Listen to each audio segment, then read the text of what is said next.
CreepyCorner stories. Before we begin, thanks for sticking around this past week.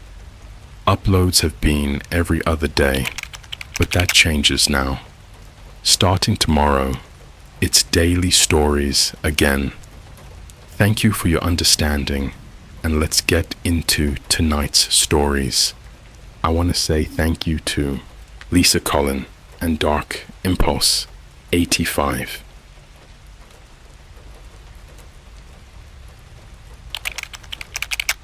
I am a hitman on the dark web. My next target is Santa. I didn't plan on writing this. People on Reddit always say that, and yeah, I know how it sounds, but I need to get this out somewhere public, somewhere that doesn't trace back to my real name, my real face, or the same coffee gas station bar in Nevada I'm sitting in right now pretending to work on a screenplay. If this post disappears, you'll know why. I'm not proud of what I do. I'm also not here to glamorize it. This isn't some edgy fantasy or roleplay thread. I'm just telling you what happened, the same way I'd tell a stranger next to me on a late night flight after too many miniature bottles of whiskey. I work contracts found on the dark web. I don't use the word hitman out loud. Online, we call it fulfillment. That's the word they use. Cold, corporate, like ordering something off Amazon. I found my way into it the same way most people fall into bad things. Slowly, accidentally, and through curiosity I should have killed early. It started 3 years ago, during lockdown.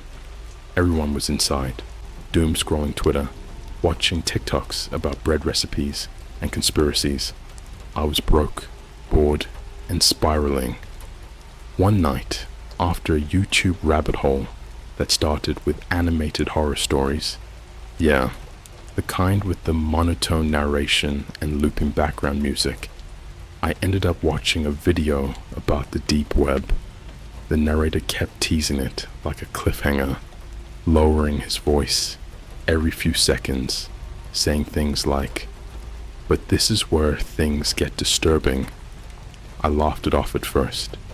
Everyone exaggerates for views, but I'm the kind of person who needs to see things for myself. So I downloaded Tor, told myself it was just research, curiosity, nothing more. That's how it always starts. At first, it was boring. Forums selling fake passports, sketchy crypto advice, illegal streaming links for movies that were still in theaters. It felt less like hell and more like a badly organized Craigslist. I remember thinking, that's it. That's the deep web. Then I found a site that didn't load right away. Black background, no images, just white text and a blinking cursor, like an old command prompt. No logo, no explanation, just one sentence. "We solve problems, you can't." Under it was a login field. I should have closed it. Instead, I bookmarked it. Weeks passed. I kept going back, reading threads, watching how people talked. Everything was coded, layered in sarcasm and inside jokes. No one ever said what they meant directly. But if you stayed long enough, if you learned the language, you understood. People weren't asking for help. They were placing orders. I never intended to participate. Not at first. I told myself I was just an observer, like watching a true crime documentary while eating dinner. Detached. Safe. Then one night, someone messaged me. No username. Just a string of numbers. They said they'd seen my comments, that I had the right temperament, that I asked the right questions and didn't flinch at the answers. I didn't respond for 2 days. When I finally did, I just typed, "I'm not interested." They replied instantly. Everyone says that. What followed wasn't a threat. It was worse. They laid out details about my life that I had never posted anywhere. My old apartment near Union Square, the McDonald's on 14th Street I used to stop at after late shifts, the Instagram account I deleted in 2019, the coffee bar near LAX where I once checked my email before a red-eye flight. Nothing dramatic, just enough to prove a point. I didn't sleep that night. Long story short, I didn't become a fulfiller overnight. There were tests, vetting, things I still won't write about. But eventually, I crossed a line I can't uncross. I told myself I'd stop after 1, then after 2, then after enough that the money stopped feeling dirty and started feeling necessary. You're probably wondering why I'm posting now. Because tonight, while sitting in that gas station coffee bar with my headphones in and a fake script open on my laptop, I logged in and saw a new contract waiting for me. High priority, private listing. The title made my stomach drop. Target, Santa. At first, I laughed, out loud. A real stupid laugh that made the barista look at me funny. I thought it was a joke, some kind of edgy Christmas-themed troll post. People on the dark web love irony. Then I opened the details, and that's where things stopped being funny, because this wasn't a mole Santa or a prank influencer or some nickname. The file included surveillance photos, GPS coordinates, travel patterns, a schedule that lined up a little too well with December events in major cities. One photo showed a red-suited figure exiting a side door behind a shopping center, hood up, face deliberately turned away from the camera. Another showed a hand, not gloved, wrinkled, pale, old, human. The last line of the contract read, "You will understand who he is once you meet him." I closed my laptop and left my coffee untouched.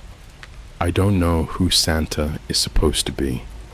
I don't know why someone wants him gone. But for the first time since I started this work, I don't feel like I'm in control of the job. I feel like the job found me. And if you think this is where it gets weird, trust me, this is just the beginning. I didn't sleep that night. Not like I usually mean it either. Not the kind where you toss and turn and maybe scroll TikTok under the covers until the screen melts your brain. I mean, I physically couldn't move from my apartment's kitchen floor. I sat there with my back against the fridge, watching the digital clock on the microwave count minutes like it was counting down to something I hadn't agreed to yet. I kept hearing something upstairs. I live alone. Let me back up a second. After I opened that contract, after I saw the photos of the man, the schedule, the details, I shut down everything. I cleared my tabs, pulled the battery out of my burner laptop. I even turned off my phone and tossed it behind the couch, like that would help. But the sound came about an hour later. It was this slow, dragging scrape. You know that cartoonish sound of nails on a chalkboard? Imagine that, but duller, wet, like metal being dragged across wet linoleum. I live on the second floor of a duplex, and the ceiling is thin, so I could hear every little creak when my upstairs neighbor walked. But this wasn't footsteps. It wasn't walking. It was dragging. I wanted to tell myself it was the pipes. Old buildings groan, especially in winter. But it wasn't the pipes. I knew that. I've heard someone bleed out in a bathtub before. I've watched a guy gargle on his own tongue after he got the angle of the fall wrong. I know what old sounds like. This wasn't old. This was moving. And then came the breathing. Short, shallow. It wasn't the kind of loud breathing that sounds like someone's making it on purpose, like heavy panting to scare you. This was subtle, involuntary, real, like when someone's trying not to be heard, but they're scared, not excited, not aggressive, scared. Whoever or whatever was upstairs was afraid of something, and that terrified me even more. I waited until sunrise before I moved. The moment I stood up from that cold tile, my joints cracked like someone peeling open a fresh corpse. I checked the mirror in the hallway, and for a second I didn't recognize myself. My pupils were blown wide, and I was pale, like I'd been hiding from the sun for weeks. The ceiling was silent now, like nothing ever happened. I didn't check upstairs. I couldn't. Instead, I left. Took the fire escape down instead of the front door. I hopped the gate barefoot and didn't stop walking until I hit the edge of the city. I took a lift to a co-working space I used to squat at during the lockdown days. The kind of place where you scan in with an app and no one asks your name. And I sat in a booth, and I logged in again, because I had to see if it was still there. It was. The Santa contract hadn't been picked up by anyone else. It was still marked with a little red skull icon, priority fulfillment. The client hadn't changed the details, but something new had been added overnight. A file. A video. I clicked it without thinking. I should have never done that. It was security cam footage. The top left corner had a timestamp. December 21st, 3:13 a.m. The setting was a shopping mall in Hamburg, Germany. Empty. Dead silent. The kind of liminal nightmare aesthetic you only get when a place made for families is completely devoid of people. There was a throne in the middle of the food court. One of those ridiculous oversized Santa setups with fake snow and reindeer cutouts and a sleigh made of polished red plastic. The throne was velvet, big enough to swallow a grown man, and someone was sitting in it. At first, I thought it was a mannequin. The figure didn't move, didn't blink, just sat there in the red suit with that gross synthetic beard sagging off the chin like cotton candy left out in the rain. Then someone else entered frame. Not a kid, not a parent, a man, tall, bald, dressed in black, not security, no logo on his clothes. He walked into frame, looked directly at the camera once, and then walked up to the Santa figure and stood there for 16 minutes, just staring. No words, no gestures, just this silent standoff in the dead mall. Then, without any warning, he pulled something from under his coat. I had to rewind it to be sure. It was a branding iron. I swear to God, a red-hot iron in the shape of some ancient symbol I couldn't read. He raised it up, and then the Santa figure moved. Fast. In less than a second, he stood, grabbed the man by the throat, and lifted him. The Santa didn't look human anymore. The camera glitched, and for 3 frames his face looked too long, his arms too bent. There were fingers where there shouldn't have been fingers. He held the man up until he stopped struggling. Then he whispered something to him, and gently set the corpse in the sleigh, like a gift. The footage ended there. No sound, no police, just a jump cut to an empty throne. I closed the video and almost vomited into the co-working space trash can. A woman in the next booth looked at me. I wiped my mouth and pretended it was food poisoning, and then I got a notification, a message from Rutusa 00. I hadn't seen that handle before. On the dark web, names are either long ID strings or anonymous tags. This one had admin privileges, glowing red. The message just said, "You were chosen for this." I tried to reply. It wouldn't let me. The message vanished seconds later, so I did something I hadn't done in 3 years. I tried to quit. There's a tab on the dashboard called Exit Clause. You can only click it once, and when you do, it asks you a single question. Do you accept the consequences? I clicked yes. My screen glitched, then went black. I sat there, heart in my throat, waiting for something, anything, to happen. Nothing did. I left, took the elevator down, and as I walked into the lobby of that co-working space, I noticed something taped to the glass of the front door. A Christmas card, old-fashioned, embossed.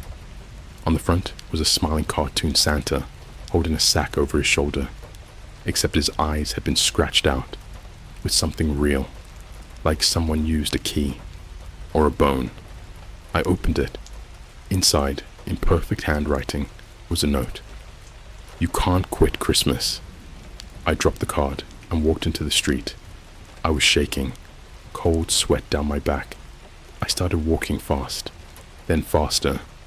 I didn't have a plan. I just knew I had to move, like something was watching me, or following. I turned a corner and ran straight into someone. He was dressed like a Salvation Army Santa. Bell, red coat, fake beard, whole thing. But his eyes were too dry, like taxidermy, like they'd been polished. He looked at me and smiled, but his mouth didn't move, just the skin, like a ventriloquist doll. He leaned in and whispered something I'll never forget, even if I scrub my brain raw with bleach. You're on the list now. I blinked, and he was gone. Gone. Just gone. I looked around. No one else had seen him. No one reacted. A guy on his phone walked right through the space where he'd just been. I ran back home. I tore down every Christmas thing in my apartment. Not that I had much. A shitty IKEA tree. A Starbucks cup someone gave me. I even unplugged the smart speaker because it kept auto-playing holiday playlists. I haven't slept since. And the contract, it's still open, still waiting for me. Every hour, I get a new notification. He's waiting. Don't disappoint him. You've seen too much. And the worst one, you're the gift. This job is different. I don't think I meant to kill Santa. I think I meant to replace him. Something changed in me after that night. I don't mean metaphorically. I mean physically. I could feel it in the way my hands stopped shaking when they should have been useless, and how fear didn't spike anymore. It flattened, like my nervous system had decided panic was inefficient and shut it off. I stopped eating, not intentionally. Food just tasted like paper. I survived on water, black coffee, and the kind of protein bars you find at gas stations at 2 a.m. when everything else feels hostile. I stopped checking mirrors because my reflection started lagging, like my eyes were catching up to a version of me that had already moved on. The notifications kept coming, not through Tor, not through my burner phone, through everything else.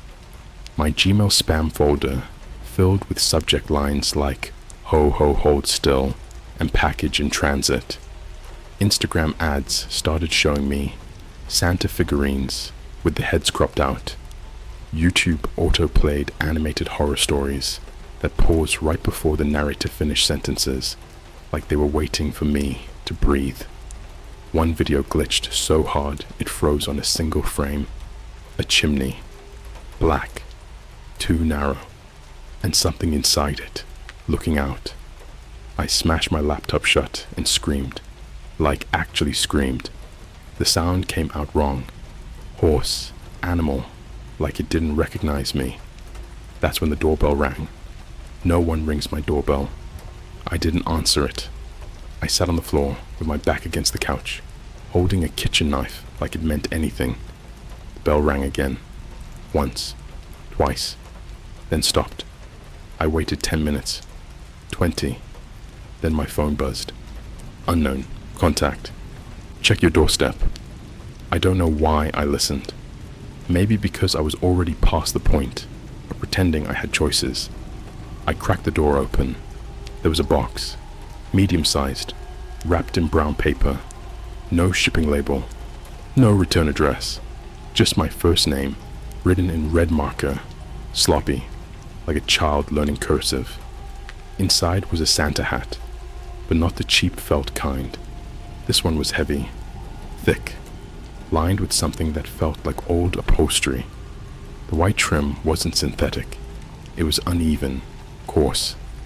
When I touched it, my fingers tingled like I'd brushed static electricity.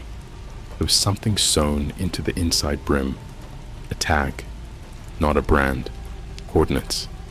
I sat there on the floor for a long time, holding that hat. I tried to reason it away. Tried to tell myself this was some elaborate psychological op, a cult, a prank that had gotten out of hand. But deep down, something else was waking up. Something that recognized the shape of the trap and admired it. I didn't tell anyone. No friends, no family. Not that I had many left who'd answer. I deleted my socials, smashed the SIM card in my phone, and packed a bag with the efficiency of someone who's done this before. Different reasons, same motions. The coordinates led to Lapland. Of course they did. Rovaniemi, to be exact. Tourist capital. Christmas village. The kind of place influencers fly to just to post one photo and pretend magic is real again. I booked the flight under a name I'd used once before. The woman at the counter smiled too wide when she handed me my boarding pass. "You here for work or tradition?" she asked. I didn't answer. The flight was quiet. Too quiet. Everyone around me slept with mouths open, heads tilted at identical angles like they'd been arranged. Somewhere over the Atlantic, the cabin lights flickered, and for half a second, every screen showed the same thing, a fireplace. Then it was gone. No one else reacted. When I landed, it was snowing. The kind of snow, the swallow sound, makes everything feel padded, safe. I hated it immediately. The village was lit up like a theme park. Twinkling lights, fake cheer, people in red coats handing out flyers. I kept my head down, pulled my hood tight. Every Santa decoration felt like it was watching me, not with eyes, but with expectation. The coordinates led behind the main attraction, past the gift shops, past the reindeer pens, past the places parents stopped filming. There was a maintenance door half buried in snow, unlocked. Inside, the air was warm, too warm. It smelled like dust and cinnamon and something sour underneath. The hallway sloped downward, walls lined with old posters from decades ago. Different Santas, different faces, same eyes. At the end of the hall was a room, big, circular, like a meeting chamber. There were chairs arranged around the perimeter, all empty, except one, in the center. He wasn't wearing the suit, not fully, just the pants, the boots. His torso was bare, skin mapped with scars in looping patterns that mirrored the symbol from the branding iron. His beard was real, long, yellowed, braided in places like it had been maintained. He looked ancient, but his posture was perfect, straight-backed, calm. When he spoke, his voice was soft, kind, almost tired. "You took your time. I didn't pull the knife. I didn't run. I didn't speak." He gestured to the chair across from him. "You know why you're here," he said. "You've always known." That's when I realized the worst part. I wasn't afraid anymore. I was curious. He explained things slowly, patiently, like a teacher. He told me Santa wasn't a person. Not exactly. It was a role, a mechanism, a pressure valve. That belief needed a vessel, that joy needed a cost, that every year someone had to carry the weight of watching everyone. Children are easy, he said. Adults are the problem. They lie, they forget, they rot. He looked at me then, really looked. You don't forget, he said. You see people as they are. I asked him what happened to the last one. He smiled. Burnout. That night, I didn't sleep. They gave me a room. No locks, no windows. Just a bed and a red coat folded neatly on the chair. I put it on, not because they told me to, because it fit. Perfectly. And when I looked down at my hands, they didn't look like mine anymore. They looked ready. Tomorrow, he said, I would learn the routes, the rules, the other list. And when I asked him what would happen if I refused, he laughed, a warm, grandfatherly sound. Oh, he said, you already accepted the job. Somewhere above us, bells rang, and for the first time in my life, I understood why people were afraid of Christmas. Because it isn't about joy, it's about surveillance. And now, I'm learning how to watch. Training didn't look like training. There were no weapons handed to me, no drills, no barking orders. What they did instead was worse. They showed me things. Rooms with no decorations, no windows, just chairs bolted to the floor and screens that wrapped around your vision so completely you forgot where your body ended. They called it orientation, like a corporate onboarding video. At first, it was surveillance, endless footage stitched together from sources I recognized and ones I didn't. Ring cameras, baby monitors, school hallway feeds, mall kiosks, a TMS, dash cams, elevator mirrors. Everything people assume isn't recording anymore when the little red light turns off. I saw kitchens at 2 a.m., lit only by fridge glow. Parents whispering fights they thought their kids couldn't hear. Teens deleting messages with shaking thumbs. Grown men kneeling in bathrooms, foreheads against tile, begging no one in particular for forgiveness. Every screen had a faint overlay in the corner, a symbol, the same one I'd seen before. Everyone thinks the list is about behavior, the old Santa said, standing behind me. I could feel his breath on my neck, but didn't turn around. It's not. It's about patterns. The screen zoomed in on a woman sitting in a coffee bar in Nevada, scrolling through her phone, smiling at something sweet. The overlay pulsed. Then the footage jumped forward 3 weeks. Same woman, same bar, different expression. She was screaming this time. Police lights painted the windows red and blue. Someone else was being carried out on a stretcher. People don't change, he said. They unravel. They taught me how to see the cracks early, how to notice the micro-expressions, the pauses before someone lies, the way guilt settles into posture. I learned to predict outcomes with terrifying accuracy. It felt less like learning and more like remembering something I'd always known. At night, they let me roam the village. That was part of it too. I walked among tourists who thought the place was magical.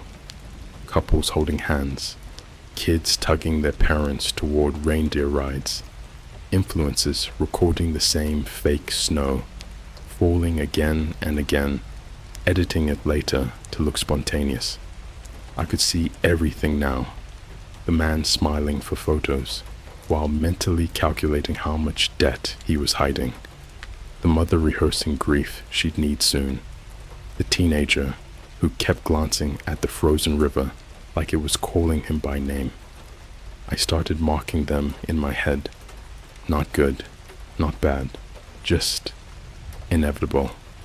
The suit changed over time. It wasn't one outfit. It adapted. The fabric stiffened where it needed to, softened where it touched skin, When I slept, it hung on the chair like it was listening. Sometimes I woke up, and it was closer than I remembered. They brought me into another room on the fourth night. No screens this time, just a long table. On it were envelopes, hundreds of them. Each one had a name, an address, a brief description written in clean, careful handwriting. Not accusations, not crimes, just observations. Avoids eye contact when discussing brother. Deletes browser history daily at 3:12 a.m. Has rehearsed an apology that hasn't been used yet. This is the other list, the old Santa said. The one that matters. I asked him what I was supposed to do with it. He looked almost sad. Balance, he said. Sometimes that means gifts. Sometimes it means removal. The first time I watched a removal, I didn't know it was one until it was over.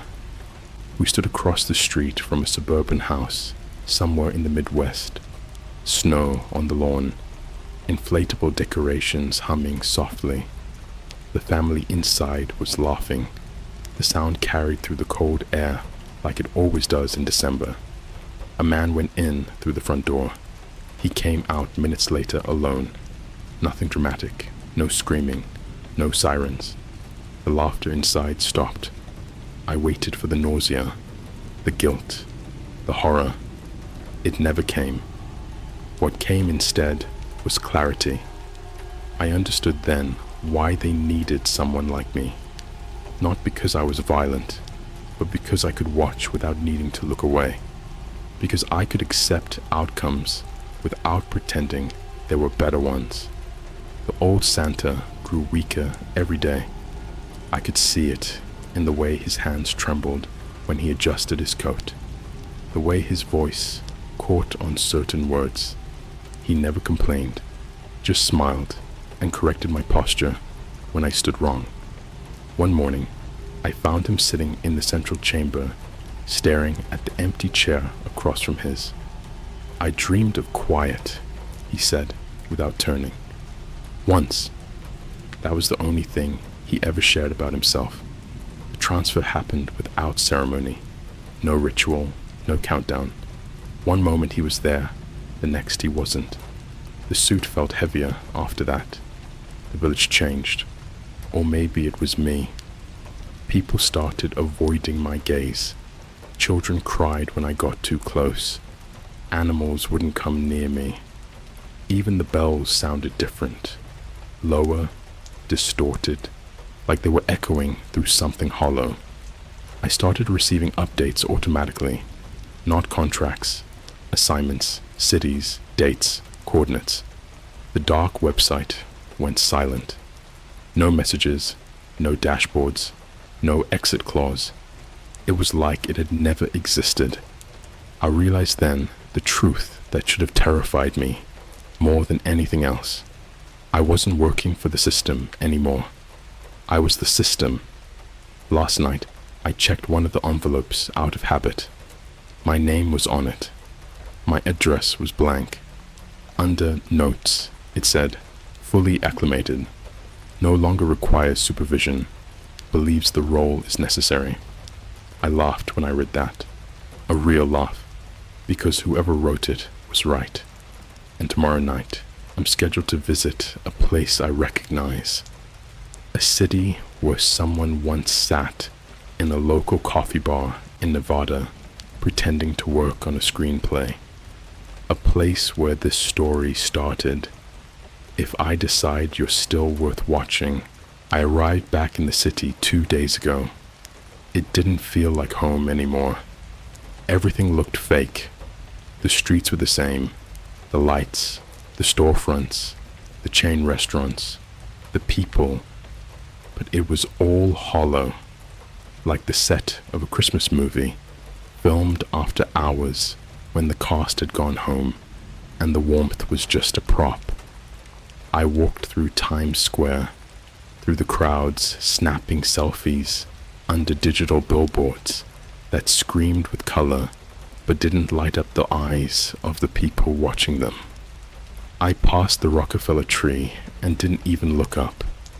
There were children skating in circles, laughing in practiced rhythms, their parents pretending not to be strangers to each other. And behind all of it, I saw them. Not people. Reflections. Mirrors that blinked out of sync. Eyes that didn't belong to the faces they sat in. Mouths that opened before the voice came out. I wasn't alone anymore. They had followed me back. The other Santas. That's what they are. The ones who didn't leave.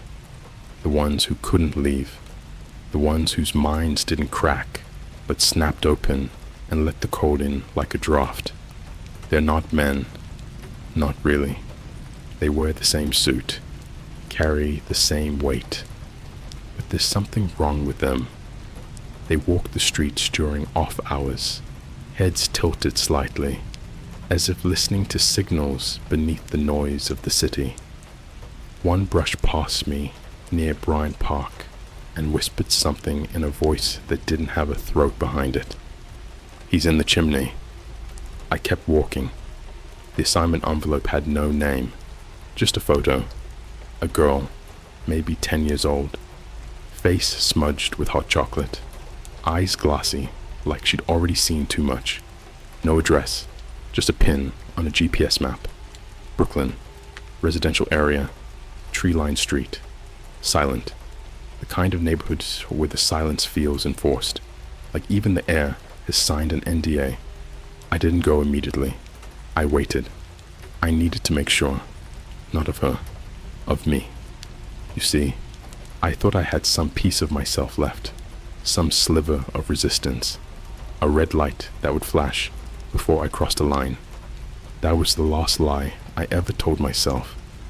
I broke into the house at 3:44 a.m., not through the door, through the chimney, not because I needed to, because I could. The suit doesn't burn. It slides through soot like smoke. It carries the cold with it. When I landed in the fireplace, there wasn't a sound. Not from me. Not from the girl sleeping upstairs. Not from the walls that held their breath. The house was immaculate, like a catalog, a little too clean for a family of 3. I moved room to room, studying the detritus of human life. Stockings hung in order of height, wrapped boxes with ribbons tied too tight, a phone charging on the kitchen counter with a Pinterest recipe open for gingerbread faces that won't scare the kids. The girl's room was at the end of the hall, door cracked, nightlight glowing soft blue. A stuffed reindeer slumped near her bed with one glass eye missing. She was already awake, staring straight at the door, not afraid, like she knew I'd come. I stepped in and knelt beside her bed. She didn't flinch. "Are you him?" she asked, voice barely a whisper. I didn't answer. My voice was changing by then, deeper, drier, laced with static, like radio feedback buried under snow. She looked at me with this expression I couldn't read. Not fear, not awe, recognition. Then she said something that stopped everything inside me. "He told me you were coming. He said you'd take his place." I didn't move. She reached under her pillow and pulled something out. A bell. Old. Iron. Rusted. She handed it to me, without a word. When I touched it, I remembered. All of it. Every name I'd ever seen on the list. Every person I'd removed. Every moment I stood behind glass, watching a life collapse from the inside out because we had decided it was time. And I remembered the first time the real Santa came to me. I wasn't an adult. I was 5. He didn't wear the suit then. He was just a man with a voice like distant thunder and eyes that made the night look shallow. He gave me a gift that night. It wasn't wrapped. It didn't sparkle. It was a thought. You already know who deserves what. And I carried it with me my whole life. Let it grow. Let it bloom. Until now. Until this. The girl blinked and the bell vanished. Literally. Gone. I looked down, and my hands were covered in soot. My sleeves were red, and I wasn't kneeling anymore. I was sitting in a chair. Velvet. The room was gone. So was the girl. I was back in the village, but not in the real one, in the deep one, the real heart of it, the one built below the ice, where the walls hum with heat and breath and memory, where the lights don't flicker because there are no lights, just presence. The other Santas were there, all of them, standing in a circle around me, waiting, judging, approving. The chair vibrated under me like it was alive. My spine cracked in 4 places as it adjusted. My beard thickened, lengthened, curled like vines around my jaw. I could feel names forming behind my eyes, crawling into my skull like insects with perfect handwriting. Millions, billions, every child, every adult, every liar, every thief, every quiet monster in a quiet home, smiling for family photos while hiding cracked fingernails and darker thoughts. The bells started ringing, not outside, inside me. I opened my mouth and the list spilled out. Names, deeds, locations, and I knew what each of them needed. Some wanted gifts, some wanted fire, some needed removal, and some were already dead but didn't know it yet. I stayed in that chamber for what felt like hours, days, maybe longer. Time doesn't work right in that place. It folds, shifts, sharpens, and cuts. By the time I stood, the chair was empty again, waiting for the next one. Because that's how it works. The suit finds you. The bell chooses. The world keeps turning, and no one sees the blood under the snow. I walked out into the cold and took my first step into the new season. The sky cracked above me like glass under pressure, and the stars rearranged themselves into a single sentence. Mary. The list isn't paper anymore. It's in me. It grows by the second. And if you're reading this, if you're still pretending this is a story, then I have one final truth to gift you. You've already been seen. You've already been evaluated. And your name is already inked in the book under something much worse than naughty or nice. I'll be seeing you soon. And this time, you don't get to leave out milk and cookies. I am a hitman on the dark web. My next target is Santa. Recap. A contract killer who operates through the dark web receives a bizarre new assignment: eliminate Santa Claus. At first, he assumes it's a joke, but disturbing evidence, including real surveillance footage and untraceable messages, pulls him deeper into a horrifying conspiracy. As he follows the coordinates tied to the contract, he's led to a hidden facility in Lapland, home to a real Santa. But this Santa isn't the jolly man from stories. He's a supernatural, ancient force who's part of a brutal system of surveillance, judgment, and psychological manipulation. The list is real, but it's not about naughty or nice. It's about who deserves to stay and who gets removed. The hitman is slowly transformed, mentally, physically, spiritually, into the next Santa, a vessel for this entity's terrifying legacy. In the final part, he fully accepts the role. Now, he isn't taking contracts. He is the system, and he's already seen you.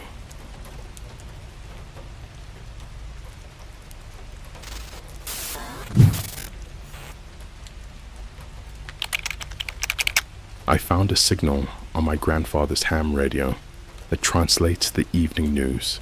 Every war, famine, and plague is just background noise, or an interstellar broadcast my family has been hosting since 1947.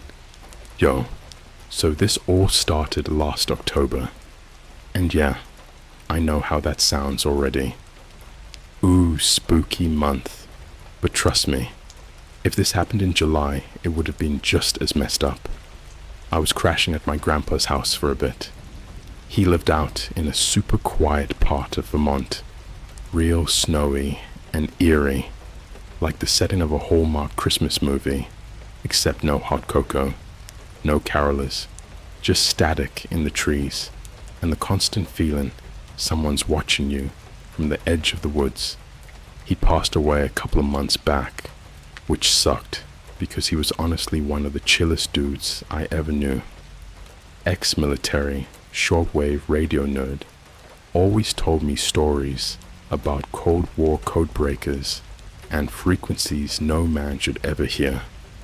That kind of spooky old guy, shh-t, that's fun when you're a kid and just unsettling when you grow up and start realizing he never actually smiled when he said that stuff. Anyway, my family didn't want to sell the house just yet, so I volunteered to clean it out. I figured I'd spend the weekend going through his basement, maybe take a few of his old army knives and cool radio gear for nostalgia. What I didn't expect was to find the setup. It was like, okay, imagine this. The walls of his basement were lined with shelves of labeled reels, hundreds of them, just dated with Sharpie, like August 23rd, 1984, Nairobi, January 11th, 1991, Baghdad, September 10th, 2001, New York City. You get the idea. They weren't in order either, just kind of curated. In the middle of all this was his old ham radio, legit antique. The thing looked like it belonged in a World War II museum. Dusty, knobs missing, weird sticky tape over the mic, with a single phrase, "Do not transmit." Naturally, I turned it on, because I'm an idiot, and it worked. Kind of. There was a constant low hum, like white noise, mixed with the sound of breathing. Super creepy, like the kind of sound you'd imagine if static had lungs. But then, every night around 6:34 p.m. exactly, it'd break into what sounded like the news. Except it wasn't the news. Not really. The first time it happened, I was sitting there scrolling TikTok, just vibing, and the radio buzzed, then clicked over like someone had just pressed record. A voice, garbled but clear enough, came through. Casualties continue to rise as the infection spreads along major arteries of transit. Paris has reported full biological containment failure. Estimated civilian death toll, 9.2 million. I froze. This wasn't on CNN. I checked Twitter, Reddit, even CNN.com. Nothing. It kept going. No signs of internal resistance from the host race. Propagation remains unhindered. Broadcast remains viable. And then, in a different voice, smoother, colder, almost robotic, it said, "Continue observing. Refrain from contamination. Transmission from Earth Unit 47 remains stable." Then it ended, clean cut, like a curtain dropped. I just sat there like, what the hell? The next day, same time, it happened again, and again the next night. But each time, the news was wrong, or maybe just different. One night, it said Brazil had sunk, like, not metaphorically. Straight up, tectonic inversion event has submerged 70% of landmass. Another night, it said, human social engagement remains disrupted. Simulations at Starbucks, McDonald's, and open market gatherings suggest sharp decline in intermember trust. What? Starbucks. Bro, Starbucks. This wasn't a number station. I knew enough to tell. And it wasn't coded military jargon either. It was like whoever was talking wasn't human and was just reporting on Earth like it was a nature documentary, but with commentary, like this was being shared with someone else. I went through the tapes, started listening to them in order, starting with August 23rd, 1984, Nairobi. Each reel played back similar messages, like decades worth of this evening broadcast that no one ever heard. Because it wasn't for us. Some tapes were damaged, others were changed. Midway through one reel labeled January 28th, 1986, Florida, the Challenger shuttle explosion was described, but not like you'd think. Test subject Alpha 26 encountered uncontrolled combustion. Broadcast moment retained for ceremonial significance. That's not how people talk about disasters, but that wasn't the worst of it. See, I found a file, buried under some boxes, just a plain-ass USB drive, taped under the desk, with a sticky note that read, "If you're hearing them, don't respond. Ever." Guess what I did? Yup, I plugged it in. It auto-opened a folder called Host Logs. The first file? A single .txt document. Just a list. Long as hell. Pages and pages of dates, locations, and names. Hundreds. Thousands. And then I saw mine. September 17th, 2002. Boston. Host number 8927A. Status: inactive. My blood ran cold. That was my birthday. And city. And what the hell does host mean? I kept scrolling. Found my mum, my dad, my grandfather. He was marked as host number 47. Status: active. Primary transmitter. My heart was beating so loud I could hear it in my ears. I turned the radio off. Dead silence. Not even static. I yanked the power cord out, tossed it in a trash bag, and brought the whole thing to the town dump the next morning. Swore I'd never mess with it again. But last night, 6:34 p.m., my iPhone buzzed.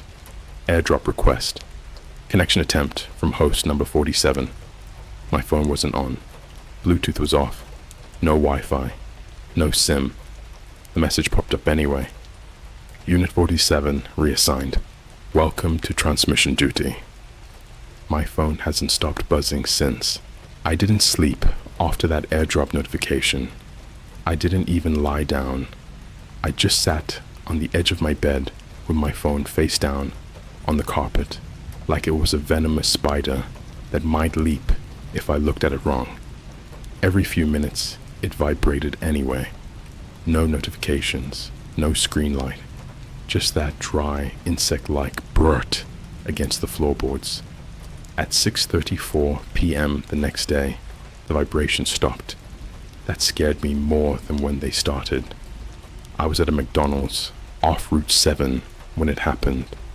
One of those soulless ones with cracked vinyl booths and a soda machine that's always out of Sprite. I'd gone there because it was public, bright, full of people, families, kids screaming, a teenager wiping tables with that 1,000-yard stare. Normal life armor. My phone turned itself on. No lock screen, no Face ID, just text, white on black, typing itself letter by letter like someone was breathing into my skull. Begin evening, summary. The sound started next, not from the phone's speaker, from everywhere, like a low-frequency vibration you feel in your teeth before you hear it. The ice in my Coke started rattling. A baby 2 tables over began screaming, high-pitched and desperate, the way animals do when they sense a storm before it arrives. Locality: Earth.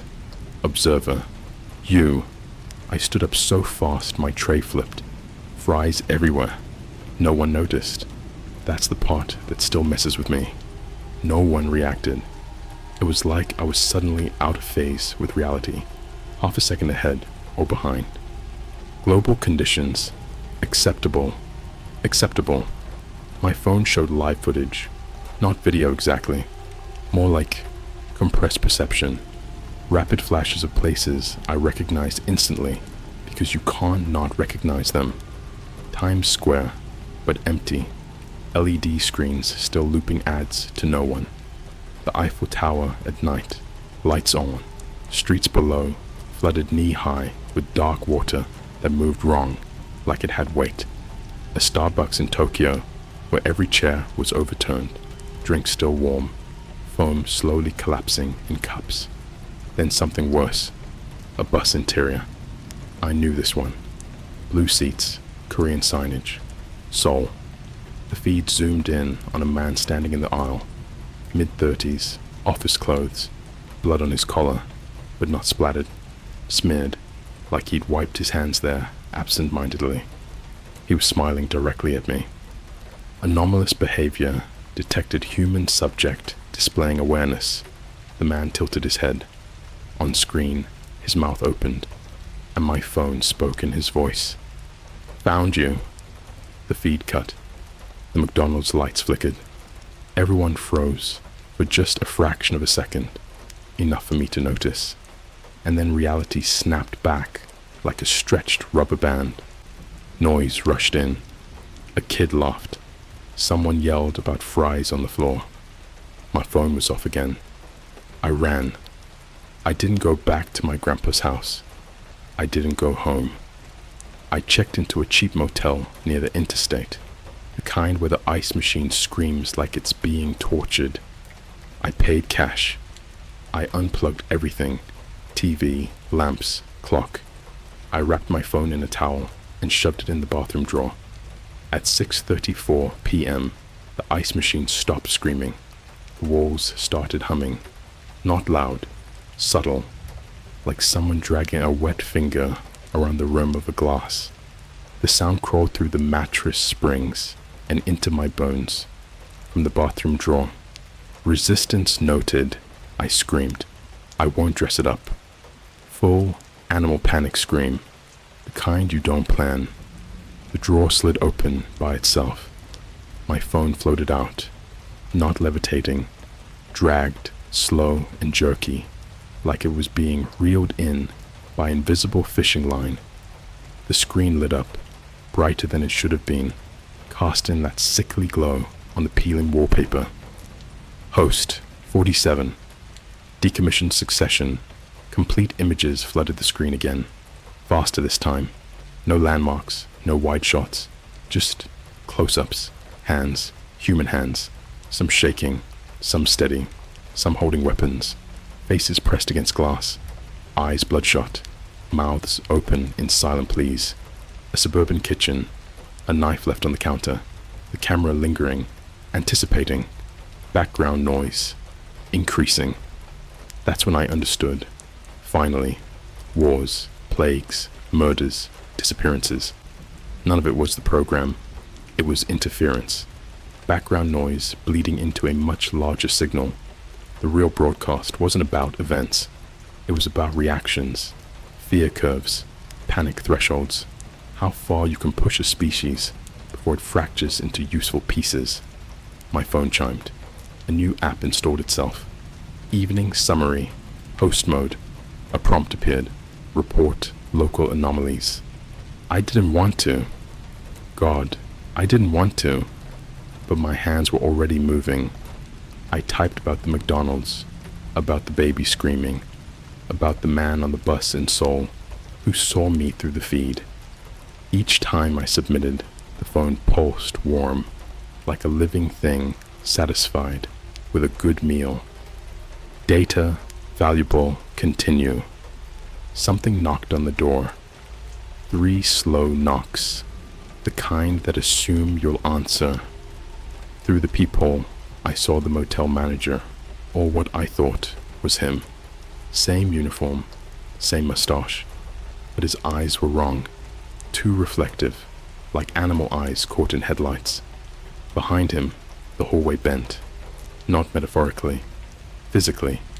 The walls curved inward, like they were leaning to listen. My phone buzzed. Local test subject, available, engage. I backed away, shaking my head, whispering, no, no, no, like that ever stops anything. The knocking got louder.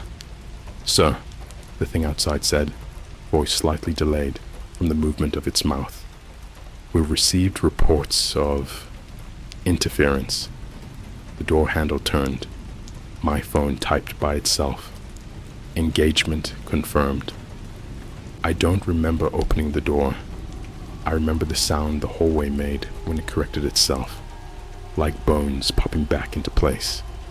I remember the smell, copper and ozone. I remember thinking, absurdly, that I'd left the bathroom light on. When it was over, the hallway was empty. No blood, no mess, just deep gouges in the carpet, like something heavy had been dragged away. My phone displayed a final message for the night. Background, noise, reduced, broadcast quality improved. At 6:35 p.m., everything stopped. I sat there until morning, knees to my chest, phone dark and quiet in my lap. When the sun came up, there was a trending hashtag on Twitter. Hashtag motel incident security footage showed me standing in the hallway alone, screaming at nothing, while the walls rippled. The comments were brutal.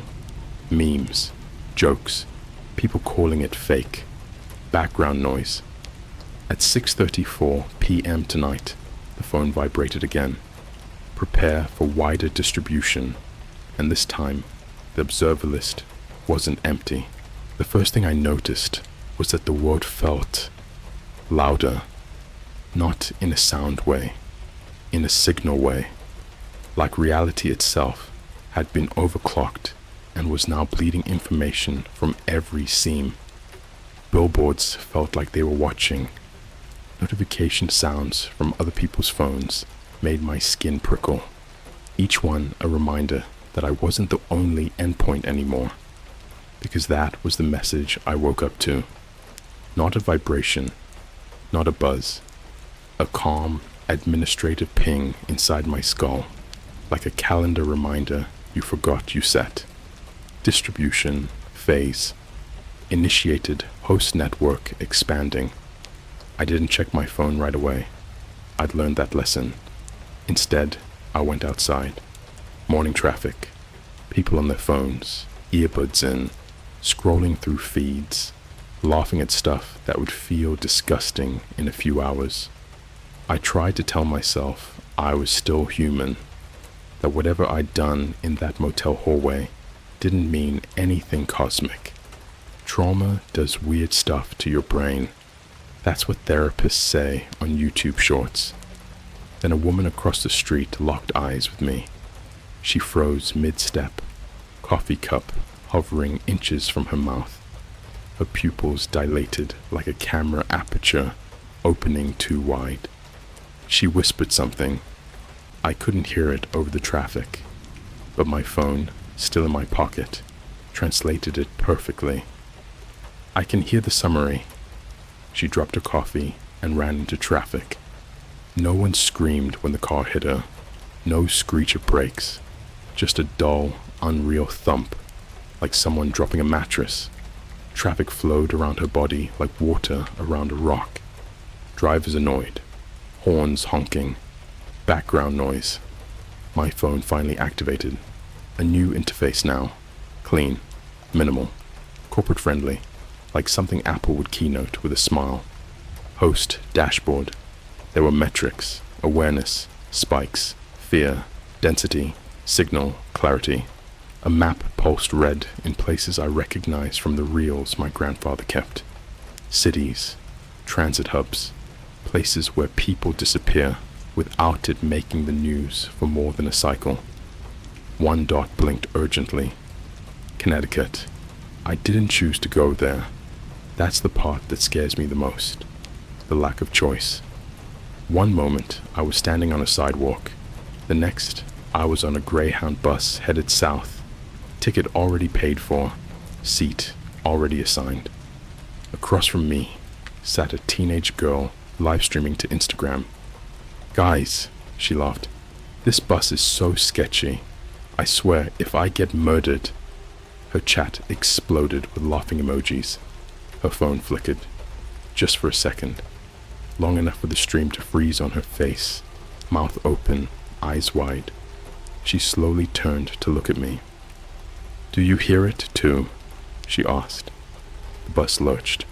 The driver slammed the brakes, swerving to avoid something in the road. I never saw what. The girl did. I know she did, because her smile collapsed into something feral and terrified and understanding. Her stream resumed, but the comments weren't from her followers anymore. They were timestamps, coordinates, casualty projections. I looked away.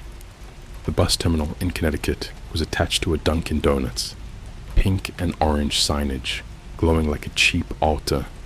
People lined up inside, scrolling, ordering, existing.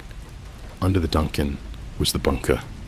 I know how insane that sounds, but the map on my phone didn't even pretend it was hidden. A pulsing arrow pointed directly at the supply closet behind the bathrooms. Inside, behind a false wall, was a stairwell that smelled like old concrete and ozone. The steps spiraled down farther than they should have, deeper than zoning laws, deeper than comfort. At the bottom was a room that looked like my grandfather's basement. Not similar, identical. Same shelves, same reels, same dates, except these were newer. March 2020, Global July 2022, Ukraine, October 2023, Gaza, and a live feed. People sat at stations, headphones on, eyes glassy. Normal people, baristas, college kids, a guy in a McDonald's uniform still wearing his name tag. Hosts. Some were crying quietly while typing. Others were smiling, euphoric, like they'd finally found their calling. One woman rocked back and forth, whispering numbers like a prayer. On a central screen, evening summary, live rehearsal. A man noticed me. He looked relieved. "Oh, thank God," he said. "You're the new primary, right?" I didn't answer. "They told us not to think of it as reporting suffering," he continued, voice shaking. "Just signal hygiene, like moderating a comment section." He laughed. "Too hard, too loud. They said if we didn't do it, someone else would. Something else." My phone pulsed. Emotional contamination detected reduce. I don't remember what I said to him. I remember his expression changing, like something behind his eyes shut off. He sat down, put the headphones back on, started typing faster, efficient. Above us, the Dunkin' Donuts bustled. A kid spilled a drink. Someone complained about a mobile order. Background noise feeding the broadcast. At 6:34 p.m., the room went silent. Every screen synchronized. Evening summary, commencing host network, global. I saw things then, not images, experiences. Brief, brutal flashes of being inside other people at the worst possible moments. A mother realizing her kid wasn't breathing. A soldier realizing his radio was dead. A man realizing the person breaking into his apartment knew his name. Each one tagged, logged, translated. The system didn't care about pain. It cared about clarity. Afterward, several hosts collapsed. One started laughing and couldn't stop. A guy clawed at his ears until security dragged him away, leaving dark streaks on the floor. No one helped them. They were interference now. My phone displayed a private message. Host 47. Performance. Exemplary. Prepare succession material. I understood what that meant. I understood what my grandfather had been doing all those years. Why he never smiled when he talked about the radio. Why he wrote "do not transmit" like a warning and a confession. He wasn't hosting the broadcast. He was containing it. And I just helped it scale. As I left the bunker, my reflection in the Dunkin' window lagged half a second behind me. When it caught up, it smiled wider than I did. At 6:34 p.m. tonight, the system wants me to choose a successor. It's showing me you now. The system didn't rush me. That was the cruel part. After Connecticut, after the bunker, after realizing I'd helped something ancient finally stretch its limbs, the broadcast went quiet. Not gone. Just patient. Like a predator that knows its prey is already limping. I was allowed to move freely again. No forced tickets. No compulsions dragging me across state lines. My phone stayed dark for hours at a time. Long enough for hope to sneak back in and make everything worse. I went back to normal places on purpose. Grocery stores, gyms, a crowded Starbucks near a college campus where everyone was loud and alive and arguing about oat milk like the world wasn't being audited by something vast and indifferent. I watched people. That sounds harmless until you realize how easy it became. I could see it now, the faint lag in some of them, a half-second delay between expression and emotion, micro pauses when they scrolled past certain videos, when war footage autoplayed, when crime scene photos blurred just enough to stay monetized. Those were the ones who could hear it, even if they didn't know how to name it yet. The system called them candidates. My phone finally lit up at 6:34 p.m. 3 days later. Succession window, open, select host. Below it, a list populated in real time. Usernames, handles, IP-based location pings, people watching reaction videos, people doom scrolling at 3 a.m., people who left comments like, "This doesn't feel real anymore," and "Anyone else feel weird lately?" One name pulsed brighter than the rest. A guy who ran a small horror channel on YouTube. Not famous. A few 100,000 subs. Animated thumbnails. Calm voice. The type who'd say, "What happens next will chill you to your core," and then smile softly. He lived alone. He streamed nightly. Perfect signal environment. I tried to close the list. My phone heated up, painful against my palm, like touching a stove. You know it's hot, but do it anyway, because something inside you needs confirmation. Host refusal. Degrades. Broadcast quality. The world reacted immediately, not catastrophically, subtly.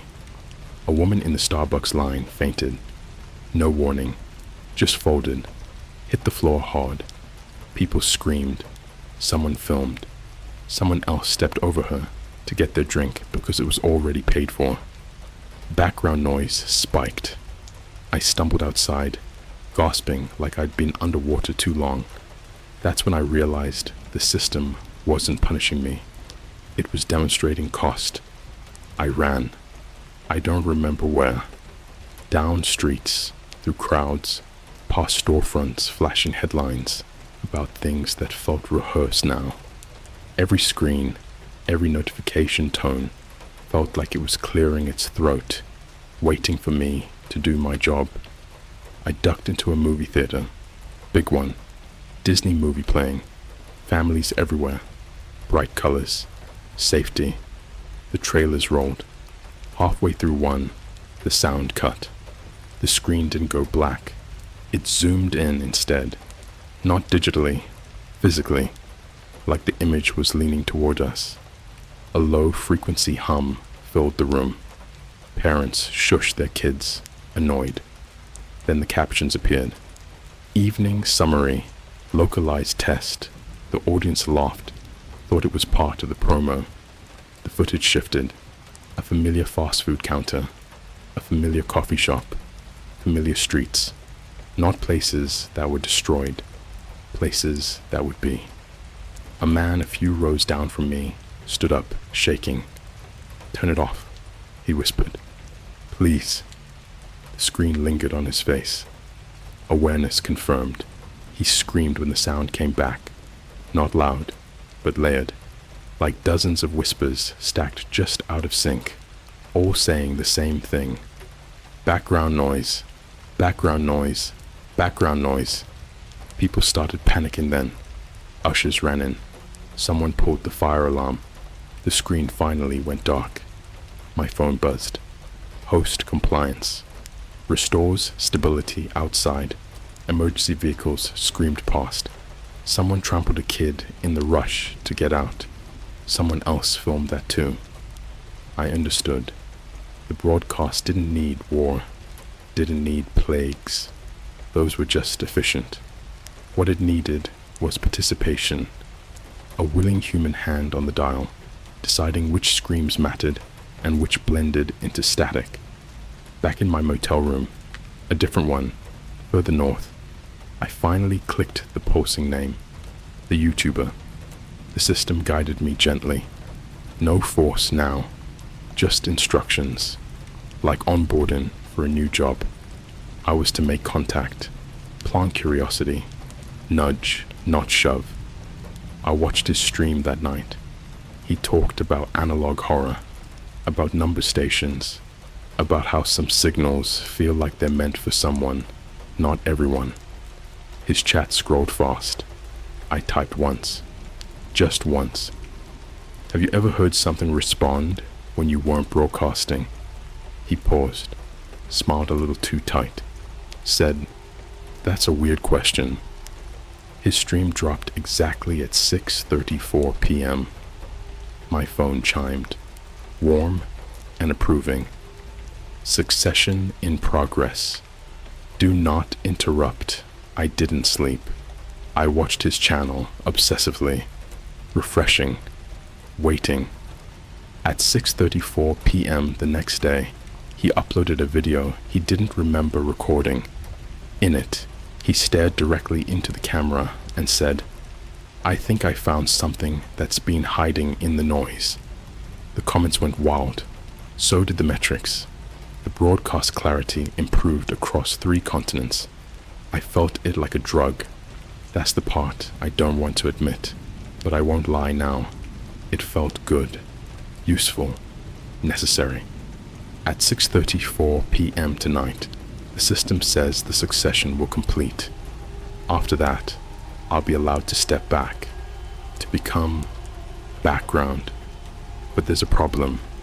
The YouTuber isn't the only one who can hear it anymore, and the system has started flagging readers. There's no point pretending anymore. I know who's reading this. I can see your eyes scan each word like they're just letters, but your pulse betrays you. Your stomach has already gone cold. You're waiting for me to cross the line, but I won't, because I already did, pages ago. You let me in when you read part 1, and now the system sees you too. It's 6:34 p.m. again. Isn't that funny?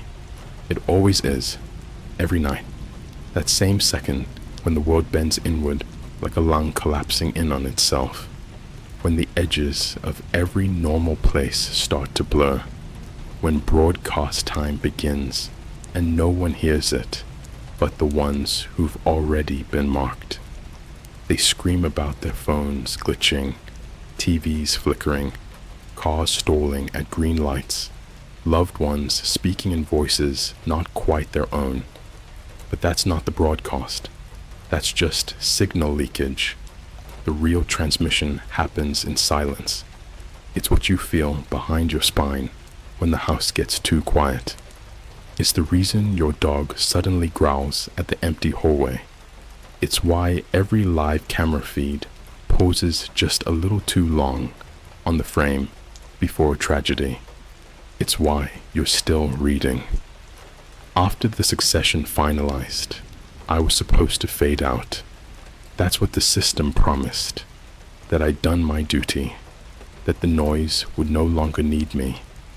That was the first lie it ever told, because background noise doesn't fade. It accumulates. I didn't step back.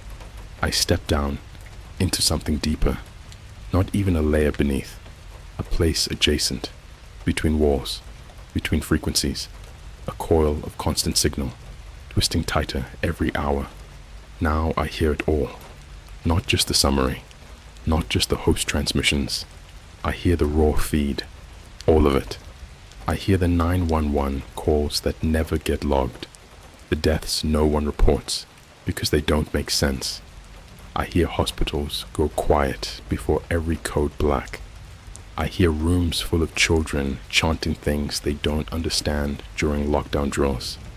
I hear you breathing just now, a little shallower than before, because something in you knows this story stopped being a story 3 parts ago. You think I'm still writing, but this isn't writing anymore. It's translation. Last night, I was pulled into something called the fold. Not a place, a condition, a slit between perception and action. It looks like a hotel hallway, but wrong, recursive, endless, with no doors.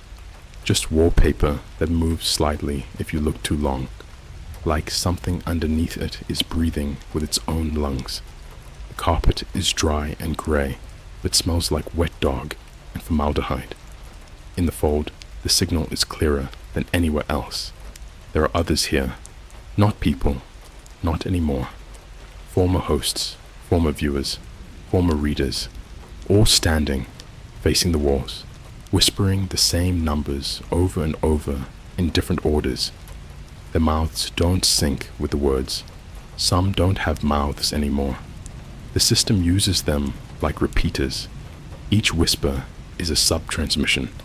Each twitch is a push toward critical mass. When they turn around, they don't have faces, just static, not metaphorical. Actual visual white noise smeared across skin like burnt snow. I stayed too long. My hand started fuzzing at the edges. The system told me, "You are not the story. You are the signal."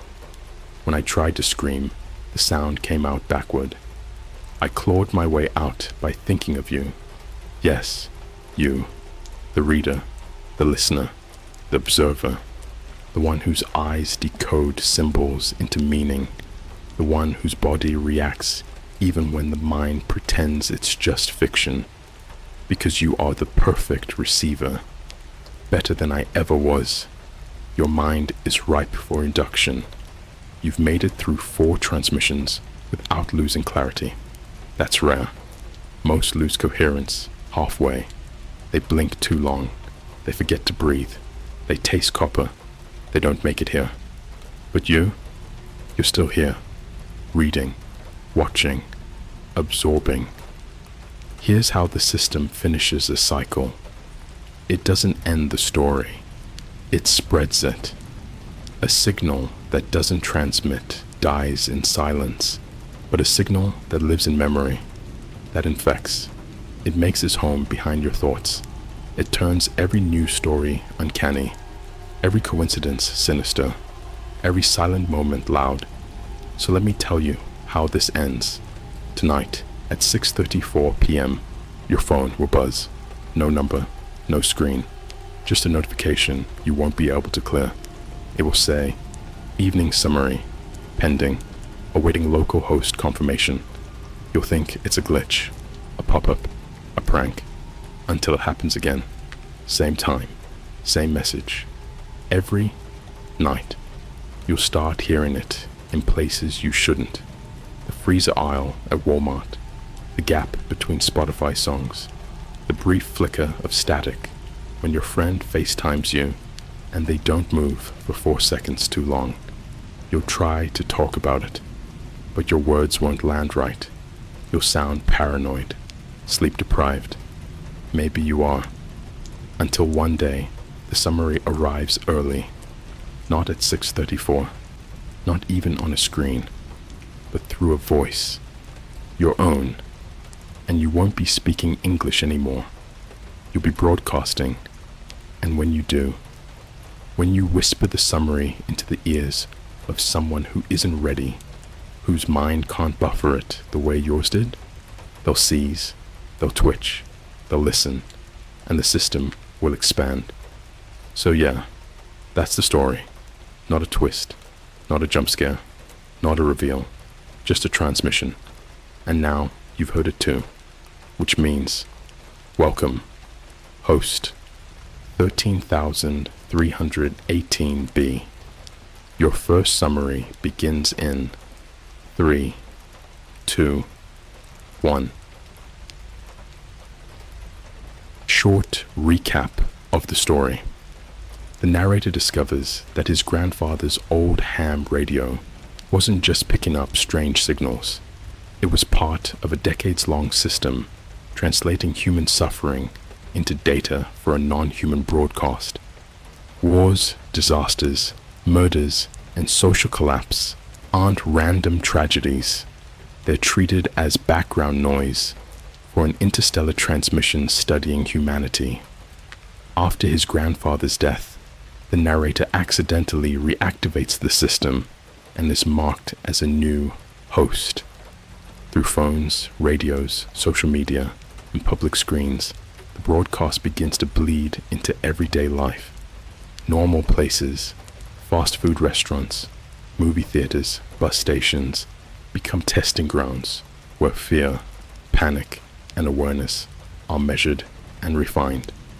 As the narrator is forced deeper into the system, he learns that hosts aren't meant to stop the signal, only to manage and scale it.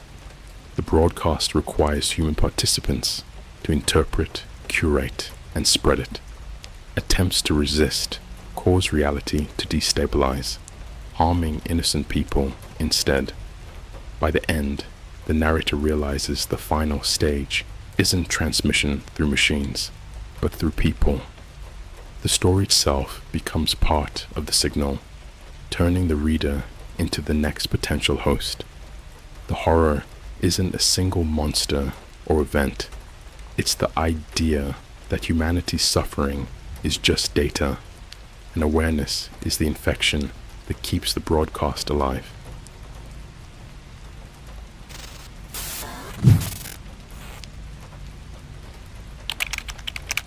There is a red room on the Onion network where people bid on how the next global conflict will start. I just found my mother's username, and she just placed a winning bid on the end of the world. Yo, so this isn't one of those fake creepypasta things with a haunted Sonic cartridge or whatever. I don't even know why I'm posting this here, honestly. Maybe it's just to get it out. I can't tell my friends. I can't tell my dad. And if I go to the cops, I'm pretty sure I'll disappear by next week. This all started 3 weeks ago. And yeah, I know how it sounds, but I swear on everything this is real. You know when people say, don't go looking for stuff you don't want answers to? Yeah, that's me. I looked, and I found way too much. So I'm 19. I go to a community college just outside of Austin. Boring town. I work part-time at this gas station near Walmart. You know, basic broke college kid stuff. I'm into tech and coding. Not a pro or anything, but I've done some networking stuff. A couple bootleg mods.